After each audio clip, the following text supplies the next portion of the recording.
What's going on with my friends in YouTubeville and the fellow composers and people that are pretty much into music licensing, doing music licensing, or anything music related? Hope you are well today. I want to get on, there's something on my mind, it's kind of cool. And based on the title of this video is just composing in different places, or basically kind of working in different environments. There's one reason why I like composing from a laptop and a MacBook. One being that you can today, and you don't need a big old desktop computer or anything of the such. And you can do it anywhere. You can plug it in any system and say, hey, let's plug my system into all yours. And if you're at another studio or someone else's home studio, or you can sit at my dad's office here temporarily. I've been over last year with COVID and everything, just in transition on that deal. And I travel a lot. The cool thing is, most of you know that I travel full-time living RV, so I've got a space to be able to do that with, and it's so cool to be able to do that. So, and obviously some places you can't take a guitar with you and do it. So one of the places I actually love to sit and compose when I'm doing everything in box with, I'm doing my underscore stuff is like Panera Bread or a Starbucks. People say, I couldn't do that. It really helps do this. And I tell you, if you're just looking for a different place, I like to compose in front of, I like windows with a view. I cannot sit in a dark studio with no windows. I just can't do it. It drives me crazy. And I'm probably not the only one in the world that does that. I love to do that stuff, but sitting in a Starbucks or a Panera Bread, provided no one's walking up to you, talking to you all the time, when you get the headphones on, you won't hear what's going on around you. It's kind of a different atmosphere. It's something about it helps me get stuff done. I mean, I can get on and leave my home or somewhere of the norm and go somewhere kind of with a fresh perspective. I mean, hell, if you got a little power pack or something, you could sit in a park somewhere. And when I say power pack, I mean something like this. I've talked about this before, but you can get stuff like this, these battery power packs. This is a Jackery 240. They make them with bigger batteries. And these are so cool. You can sit anywhere. And it's actually a solar thing. I got a little 50-watt solar panel with it. You can set it out. You can sit in the park somewhere, anywhere you want, and do your music. It'll power your laptop or anything you need to do. When I'm doing everything in box, I don't really use an interface. It's not needed. And the cool thing about it is once you get everything done in your DAW and you drop it to your desktop, get it out of your DAW to listen to the reference to what you've mixed, everything's right there in your ears. And at the end of the day, we're trying to achieve real world audio. So there you have it. You have everything you need. But I just think it's cool. And if you guys haven't tried that, I think it's kind of a cool thing to try sometime. If you're a laptop producer, whether you do Windows or Mac, I use Mac because it's just seemed to be much more stable to me. Even though 4 years ago when I got this MacBook Pro, I didn't think about my RAM capacity. So unfortunately, these new Macs, everything is soldered into the board. There is no separate hard drives or separate RAM cards or anything like PCs have where you can upgrade your own RAM. People say, well, that's a good thing about a PC. I know, but you want the best PC, put Mac OS on the PC and you've got it. If you want the best running Windows computer, put Windows on a Mac, and there's software that can let you do that. But I'm not doing that. I'm fine with Mac OS and everything. Everything functions very well and connects very well with a lot of these DAWs and these third-party plugins, these VSTs and such.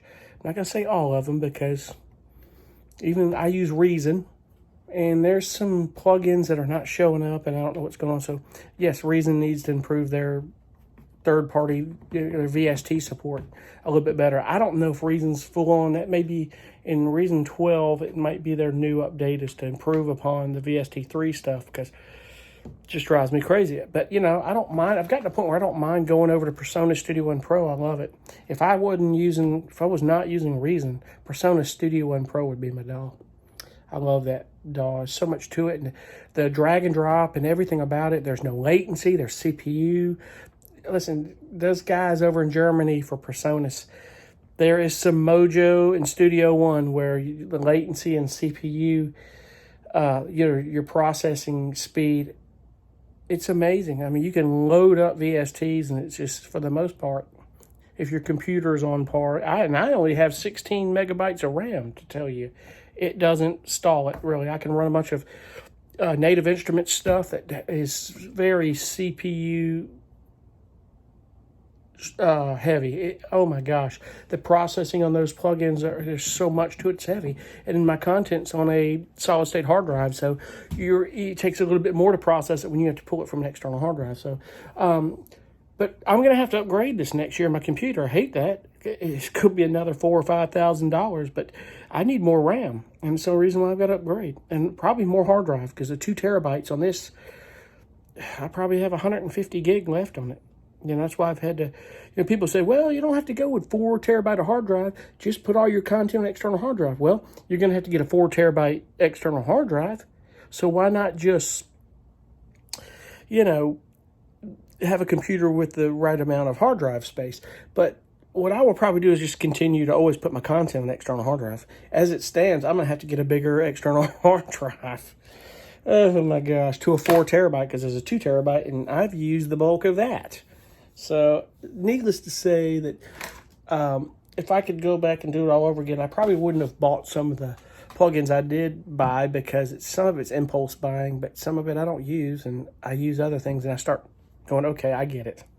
That's why I say, when you buy this stuff, don't overbuy. Your DAW can do the most of this work for you if has a lot of great tools, and Studio One and Reason have those great tools. They're great with audio.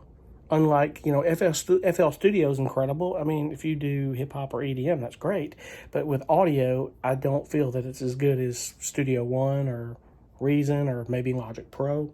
Another thing is that just to get it, when I upgrade, I'm probably going to go ahead and get Logic Pro just to have it. Because if I'm collaborating with people with Logic Pro sessions, we can just send me the session, The only difference is if there's a VST that they're using that I don't have, they're going to have to render me the audio, which they'll need to send me anyway. But anyway, I'm babbling. But I think that's something that really helps me, and I want to pass on to you guys, that if you compose on a laptop, just get a minimal setup. I mean, I think if I posted videos of me sitting somewhere with a little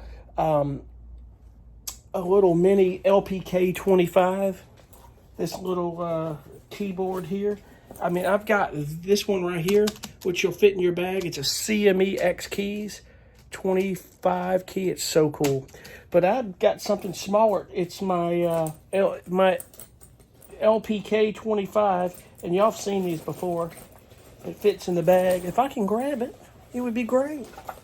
It's in here somewhere. This little thing right here, my Akai LPK 25. It's smaller, lighter weight. And I used it, and I love it. It's fine with me. Stuff like that, you can sit in the smallest of spaces. Put it right with your headphones. You need your connectivity, like your external hard drive and your iLock key, which there's some things I run, I have to have an iLock. That's a whole different topic. That iLock drives me crazy. But hey, I get why they have that technology, and it does work. With a good pair of headphones, it's nothing you can't do except guitar work. It'd be kind of odd me sitting over Panera Bread or Starbucks with my guitar. Not saying it's impossible if they can't hear it and you're not bothering anybody. It's just a little odd. It's not something I would do. But anyway, I wanted to hop on and babble about that a minute. I probably have babbled 2 or 3, 4 minutes too long on this subject, but it's really cool. You guys should try it sometime. I do hope you're well, and I thank you for watching. I've got a little something coming in from Amazon tomorrow. It's solved my amp and footboard problem. I have been using Line 6 footboards, and I was looking at wanting a Kemper stage, which is incredible. However, what I'm getting, and I'll talk to you guys about that more tomorrow, it's 200 watt amplifier and all of that in one, and it has an incredible tube-based technology that they're not talking about it too much, but this is, when I go play live, it's everything I've dreamed of in a footboard. It's so lightweight, and I don't have to carry heavy amps anymore. So we'll talk further about that on the next video. So Anyway, I hope you guys are well. And if you haven't seen my video, I was composing live. Go watch that, because I was just kind of going through how I do tension stuff. And my apologies for the audio. I did a video, and I don't know if I posted it, of how to package tracks, and I haven't, because I don't like when I'm in the video, it sounds like I'm scared of teaching this stuff or something. Something wasn't right about the video, and I'm trying to get used to OBX software. That's why the audio may have been a little loud in that video. But if you're interested in doing tension music and underscore, and you want to see how I do it, I've got a video of that, and I'd like to try to do more of that. I think it would be really cool. So anyway, I'm not the greatest on camera. Like I say, I'm not a video editor. I produce music for TV. You got to be the master of one trade and not a jack of all. As they say, jack of all trades, master of zero. So I'll see you guys on the next video. Thank you for watching. Be cool. Bye.